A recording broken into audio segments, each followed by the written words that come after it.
What's up guys, Von Gene here. Let's talk about being consistent in all of your interests. So the first point I want to get into is that you need to build evidence that you can show up over time. You know, to me, right, and this is not going to be based on books or science and studies and spreadsheets and all that stuff. This is going to be based off how I'm actually consistent in everything that I do. So for me, consistency is more so about proof. And the only way to build proof is to just consistently do it in small measures over time. Notice I'm saying small measures. One mistake that I used to make in my past and that I see other people make is setting goals that are too high. So maybe you're trying to learn a language and you say, I'm gonna study for an hour a day and get fluent in Japanese or whatever. And you can maybe keep that up for a couple days and then you crash and burn and then you restart and you stop and you restart and stop. This is the cycle that most people are in. Instead, I believe the best way to build consistency is to start annoyingly small with these goals or whatever you're trying to do. So if it's 10 minutes a day, just start with 10 minutes a day. 15 minutes a day, cool. And then you slowly increase that over time so your brain and body can learn to do that thing daily. Now, do not get too scientific and I don't know how to say it, neurological with this, as far as how your brain works. Don't try to get too into that. Really, you're just trying to build that habit of showing up. That's it. Just don't overcomplicate this when you're doing this. And if any point you find yourself not being consistent, all that means is that your metric is too high, like your time is too high. Maybe you're trying to do 40 minutes and you can't do that daily. This means you just have to dial it back and rebuild that consistency again. Now, of course, in the initial phase, this is gonna be annoying because you know you're not gonna be fluent in a language by studying 10 minutes a day. I think we all know that. Or even 30 minutes a day. You're probably not gonna be fluent in a language studying 30 minutes a day. But the goal is to eventually get to a higher number per day without feeling stressed out. And to me, the only way to do this is to build evidence that you can consistently show up in smaller metrics and then increase those over time. Every day, just about, I study 1 or 2 languages and I play guitar and piano and I hit the gym or go spar or something like that. And I do that every day without much effort. If I tried to do all that at once, just trying to start from day one, doing all of that and the amount of time that I do right now, there is no way, absolutely no way I could do that consistently. I did that by not only just going one at a time, like I talk about in the first Too Many Interests video, but I slowly increased my frequency. And now it's to the point where if I'm not doing that, it feels weird. So in a nutshell for that part, just be aware of goals that you may set that's too high and then dial it back until you can do that. And then you slowly increase it. That's probably the 8th time I've repeated that, but I need you to know that because it's probably the most important part of this video. The next thing is write down how consistent you have been. I have an old video that I talk about this thing called archiving your results or like what you've done. And this is kind of the same thing. If you are consistent, write that down. Okay, I studied 10 minutes a day. I did 5 minutes today. I logged into Anki and did a couple flashcards. Just so you can see a log of days that you actually showed up. And you don't have to write full essays on it. I would just say, make a document in Notion or something and then write the date and then write what you did in like 1 or 2 lines. That's it. And just do that daily. It's just so you can go back and look at the things that you've already done. I can't speak for other people, but for me, I notice that I often can forget all the cool stuff I've done over the past years because I'm so focused on what I'm doing right now or what I'm planning out in the future. And I do believe that this is like a detriment to our ability to learn things. So create a small log again, do not overcomplicate it, and just look at that and remind yourself that you're able to actually show up in some sort of way. Again, even if it's 5, 10, 15 minutes, great. Just write it down somewhere. Next, I would say identify and isolate why you are not consistent. Again, this was a problem for me.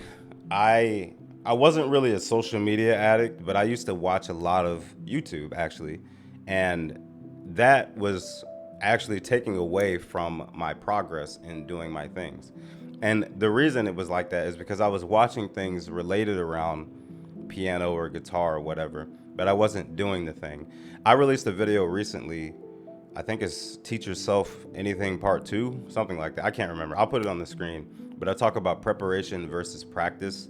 That's a big realization for me and how I separate those two things.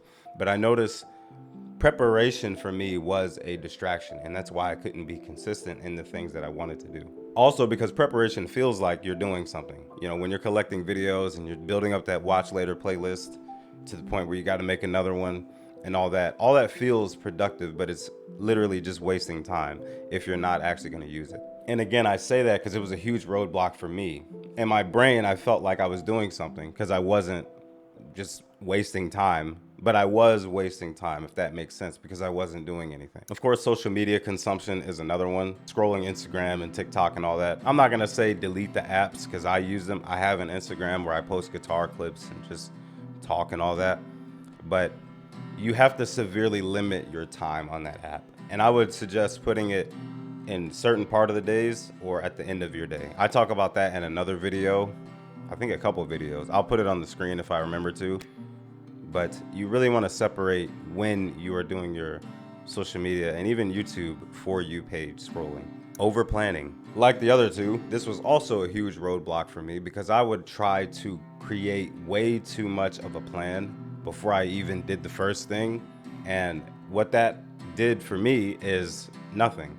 I would end up being in analysis paralysis and not do anything. Or I would continuously switch this plan until I thought it was perfect and still never execute on that. So you want to be aware if you're over planning. I would say literally point out the next 2 to 3 steps, if that, maybe just the next 1 to 2 steps, and just execute based off that. And then you'll find out what you need from that point. Thinking too far into the future is the next one. It's kind of the same as over planning, but in a blanket sense, like how am I going to use this later on? What's it going to be useful for and all that. That is another way that we kind of trick ourselves, at least for me, we kind of trick ourselves out of actually taking action. Now, if it's something that you cannot control, just adjust your life around it and don't let it deter you too much. Maybe you have certain obligations that keeps your time kind of constricted to certain things. That's okay. Just try to build your life around that. And eventually, maybe you'll be out of that situation or you can find a workaround or whatever. But if you cannot control it, my main thing is you don't want to be stressing out about it. Another thing, I get some people in the comments. This isn't everyone, so I'm not like trying to be angry. But they tell me, well, I have to do this. I have kids. I have a family. That's not my fault, guys. I'm not the father. That's your kids. You decided to do that. So take care of your kids. If you're taking care of your kids in that way, you shouldn't even be thinking about missing out on guitar. Just take care of your kids. I don't want to rant on that too much, but I'm kind of tired of seeing it in the comments. I don't need to read your essays about that. But speaking of kids, the next one is to have a childlike curiosity versus an obligation and a grind set towards your hobbies. I talked about this in the last 2 videos, but this is extremely important because if you have a obligation mindset towards the things you're going to do, even if you are consistent, you're always going to keep pushing that goalpost further to say like, well, I'm not doing enough and so on. But you want to substitute that with a childlike curiosity and just a joy for doing that thing, even if it's very difficult. Now, I want to clarify, when I say a childlike curiosity, I'm not saying everything's blissful and fun and you're just running around the room and enjoying yourself. Sometimes it's going to be hard and it's not that fun in the moment, but it's a necessary part and you can enjoy the pain of doing it. Even grinding out vocabulary words, you can enjoy the grind of doing that. I don't want to use the word grind because I said not having a grind set, but you know what I mean. You want to enjoy the process of doing that, even if it's not that comfortable at that time. And the curiosity, like you inherently know that eventually you're going to have a lot of fun if you can just get through that part. And so try to substitute your negative ways of thinking with that. And you'll find that it's a lot easier to get through those tough times. The way I see it, when there's a difficult roadblock, I call it the valley in the first video I made on this. I see it as a means to an end. It's not always going to be like that. And I do believe as kids, we inherently understood this. So we weren't stressed out about trying to work hard or failing over and over again and trying different things to get to that end goal because we knew one day it would just work out. Try to apply that same mindset to whatever you're doing. The next part's kind of boring, but you need to hear it, and it's nutrition. Now, I'm not going to get into all the specifics, but you should probably start dividing the foods you eat into real food and fake food. Most people, unfortunately, at least in America, are eating fake food. Doritos, things that comes in a box, packaged foods, things with a long list of ingredients on the back. All that is mostly fake food. And your brain literally cannot use that. It doesn't have choline, it doesn't have enough cholesterol, the healthy kind. It does not have good carbohydrates and sugars that your brain can actually operate off of. And this is honestly why most people are lethargic all day. You can't think, you have brain fog. The most exciting thing you can do is doom scroll. And honestly, it's your nutrition. I'm not going to tell you what to eat. I eat meat, eggs, and fruit mostly. That's like 90% of my diet. And then every once in a while, I go crazy with some other stuff. It's more so about not eating fake food. If you could just divide things into real food and fake food, and real drinks and fake drinks, you're gonna have a ton of results just because you're removing the nonsense. Not to be that guy or rude, but I literally will see people destroy an entire tube of Oreos and then in the next 5 minutes complain that they have trouble focusing, they can't learn guitar or whatever, they wake up feeling stiff and all this other stuff. And I try not to be too judgmental or mean, but I think about it, like, are you thinking when you eat these things, you know? And I really believe at this point, most people are just unconsciously eating nonsense. So a good way to do this is anytime you're eating, just think about what you're eating. If you're going to reach for that bag of Doritos, just look at the bag. Is this going to help my productivity? Will this actually help anything? How much is it hurting in my life? Which is a lot, by the way. Just start to think about those things, and you're naturally going to cut out the fake foods over time. Also, nutrition, don't take it dogmatically or like rule-based. I can tell you my rules for eating and my non-negotiables and the things that I'm just going to stick to. But if I say that, don't treat it as a rule for yourself. This does not mean ignore everything I just said, but at the same time, I eat beef, eggs, and fruit like every day. That doesn't mean you have to do that. If you like a bunch of vegetables and fish and all that stuff and you feel good doing that, just eat that. I more so mean remove negative things. You guys know my channel is mainly around that. I think there's a lot of ways to do things correctly and just a few ways to mess that up.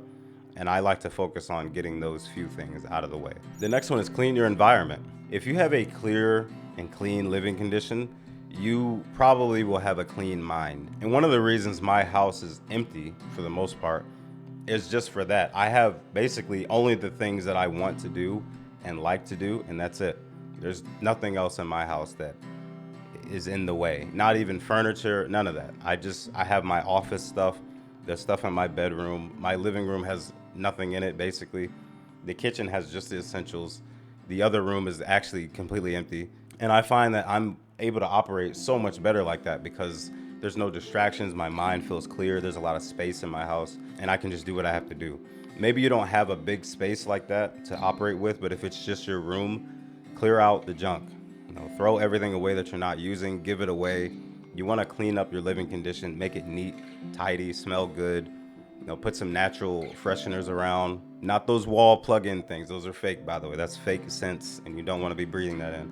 But natural fresheners around, and just get your environment nice and clear, because that will probably clear up your mind. Along with that, if you started something and you don't do it, like you bought a guitar and you're not consistent with it, even after this video, maybe you try this for a few months and you realize you're just not a guitar player, sell it, get rid of it. You want to get these things out of your way, out of your life, so you don't have to look at it. And you can take that time and put it into something that's more worthwhile for you. That's pretty much it. If there's a part 2, I will make a part 2 to this and just call it part 2. I will link 3 videos that I think you should watch in the comment section, and I'll put them on the screen right here. One is the anti-routine video.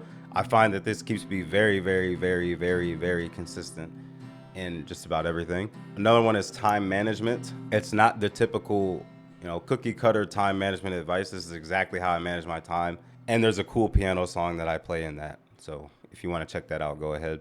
And then teach yourself anything part 2. Obviously, you can watch part 1 also, but part 2 has some great mindsets that I think will help you be consistent. That being said, if you like this video, please press the like button. It helps me out. And subscribe if you haven't. If you want to donate to what I do, there's a $1 a month option in the links below. You can check that out. Otherwise, if you don't do any of that, I will send this to come and get you. Love you guys, and see you in the next one. Peace.